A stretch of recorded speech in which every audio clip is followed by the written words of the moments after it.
বন্ধুরা, মৌসুমি রান্নাঘর ডেলি ব্লকে সবাইকে স্বাগত জানাই। আজকে সকালে জলখাবার হচ্ছে আলু আর পটল দিয়ে ঘি গোলমরিচের তরকারি আর হচ্ছে পরোটা। ব্লগটা দেখতে থাকুন বন্ধুরা। আজকে দুপুরে খাবার হচ্ছে শুক্তো, তারপরে হচ্ছে মাংস আর স্যালাড। ব্লগটা দেখতে থাকুন।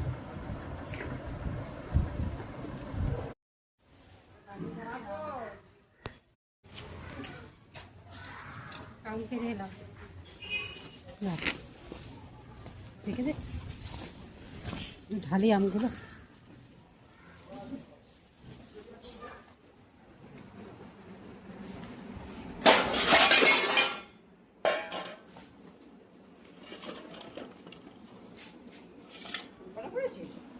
এই কোটাই ছিল, হ্যাঁ কাকটা দেখ আমাকে ছোবল মারলো, গাছ থেকে পাততে দিচ্ছে না। মায়ের বাড়ি, মায়ের বোনেদের সব গপ্পু বাবারা বসে আছে, কি সুন্দর দেখো।